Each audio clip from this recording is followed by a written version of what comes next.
Hello नमस्कार दोस्तों, स्वागत है आप सभी का हमारे यूट्यूब चैनल पर।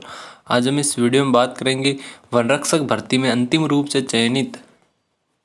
अब जो फॉरेस्ट गार्ड भर्ती है उसमें अंतिम रूप से चयनित अभ्यर्थियों के नियुक्ति आदेश ज्वाइनिंग ऑर्डर है वो जारी कर दिए गए, उसके बारे में। राजस्थान सरकार वन विभाग कार्यालय उप वन संरक्षक वन्य जीव जैसलमेर दिनांक 18 दिसंबर 2023 का ये कार्यालय आदेश है। राजस्थान कर्मचारी चयन बोर्ड जयपुर की अनुशंसा के आधार पर वन रक्षक सीधी भर्ती परीक्षा 2020 के अंतिम परिणाम के अनुसार एवं राजस्थान वन अधीनस्थ सेवा नियम 2015 के अनुसरण में निम्नांकित चयनित अभ्यर्थियों को वन रक्षक के पद पर 2 वर्ष की कालावधि के लिए परीक्षाधीन प्रशिक्षणार्थी के रूप में उपस्थिति देने की संगत तिथि से राज्य सरकार द्वारा समय समय पर जारी दिशा निर्देश, परिपत्रों तथा सेवा नियमों के अनुसार देय स्थिर पारिश्रमिक वेतन भत्तों पर नियुक्त किए जाने के आदेश स्थित द्वारा जारी किए जाते हैं।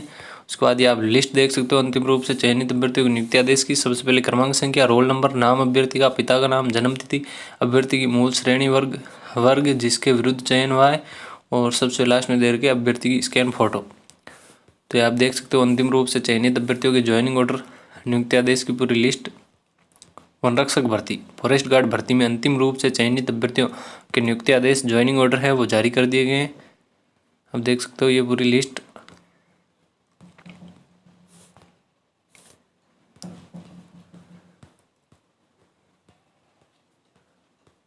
वन रक्षक फॉरेस्ट गार्ड भर्ती में अंतिम रूप से चयनित अभ्यर्थियों के ज्वाइनिंग ऑर्डर की लिस्ट आप देख सकते हो।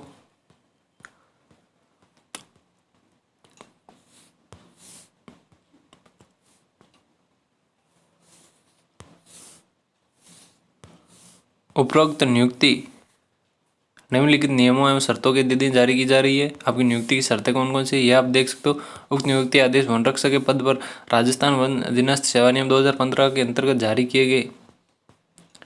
गया है।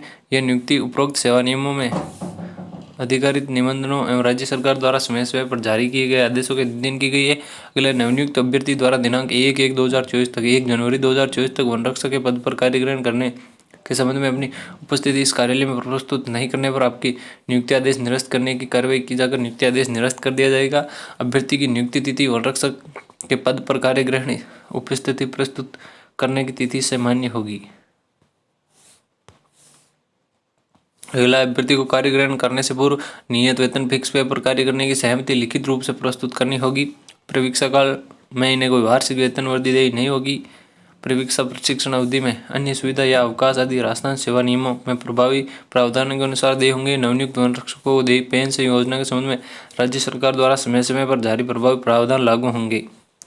उक्त नियुक्ति के आदेश में अभ्यर्थी की जन्म तिथि वही है जो आपने परीक्षा के आवेदन पत्रों में अंकित की है।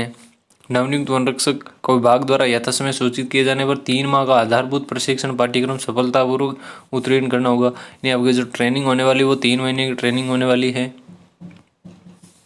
यदि राज्य सरकार विभाग की राय में आपका कार्य या आचरण परीक्षा अवधि प्रशिक्षण अवधि में संतोषप्रद नहीं पाया जाता है, तो ये प्रतीत होता है कि इनमें एक दक्ष वन रक्षक होने की क्षमता नहीं है, तो विभाग इन्हें सेवा से विमुक्त कर सकेगी। 2 वर्ष की परीक्षा प्रशिक्षण अवधि में संतोषजनक सेवा पूर्ण करने के उपरांत अभ्यर्थी नियमितीकरण एवं वेतन निर्धारण वन रक्षक के पद पर पे मैट्रिक्स लेवल संख्या 4 में नियमानुसार वेतन एवं अन्य भत्ते देय होंगे। नवनियुक्त वन रक्षकों की पारस्परिक वरिष्ठता का निर्धारण राजस्थान वन अधीनस्थ सेवा नियम 42 के अनुरूप होगा।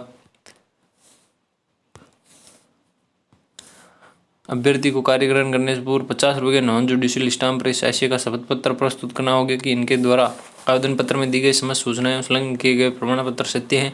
प्रस्तुत दस्तावेजों में से कोई सूचना असत्य फर्जी पाए जाने पर अभ्यर्थी की सेवाएं समाप्त की जा सकेंगी। पुलिस विभाग द्वारा चरित्र सत्यापन रिपोर्ट में कोई भी विपरीत तथ्य पाए जाने पर अभ्यर्थी की वैधता निरस्त की जा सकेगी। चयनित अभ्यर्थी की जन्म दिनांक उनके द्वारा प्रस्तुत सेकेंडरी परीक्षा उत्तीर्ण करने के मूल प्रमाण पत्र के आधार पर अंकित की गई है। जन्म तिथि अपरिवर्तनीय होगी।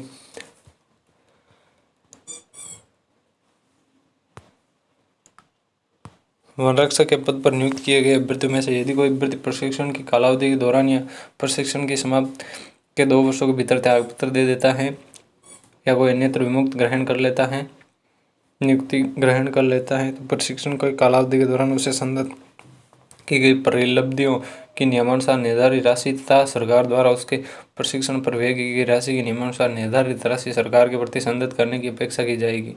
तथापि यात्रा और दैनिक भत्तों के रूप में संदत रकम वसूली योग्य नहीं होगी।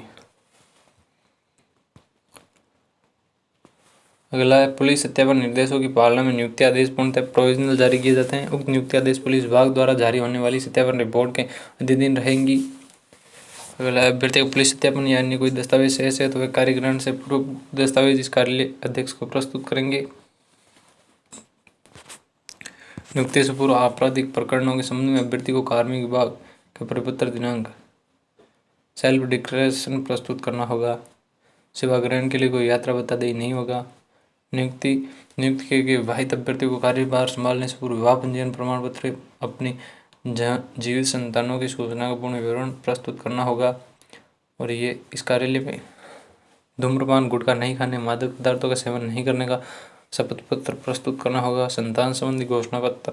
इसके बाद नियुक्ति और समस्त मूल दस्तावेज जो अभ्यर्थी को अपनी उपस्थिति के समय प्रस्तुत करना होंगे की जाँच प्रमाणीकरण के अधीन रहेंगी। और बात करें आपकी ज्वाइनिंग की लास्ट डेट कह रहे हैं, ज्वाइनिंग का समय है 15 दिन का। नियुक्ति आदेश जारी होने की तिथि से 15 दिवस के भीतर इस मंडल में अपनी उपस्थिति प्रस्तुत करना आवश्यक होगा। अन्यथा निर्धारित अवधि या कार्यग्रहण हेतु अनुमत विस्तार अवधि में उपस्थिति प्रस्तुत नहीं करने की स्थिति में अभ्यर्थी उक्त नियुक्ति आदेश निरस्त कर दिया जाए। तो दोस्तों ये थी महत्वपूर्ण अपडेट। वनरक्षक भर्ती में अंतिम रूप से चयनित अभ्यर्थियों के नियुक्ति आदेश ज्वाइनिंग ऑर्डर हैं वो जारी कर दिए गए। ज्वाइनिंग आदेश की पूरी लिस्ट देख सकते हो। ज्वाइनिंग की शर्तें कौन कौन सी हैं। दोस्तों वीडियो को लाइक करो और चैनल को सब्सक्राइब करें। धन्यवाद।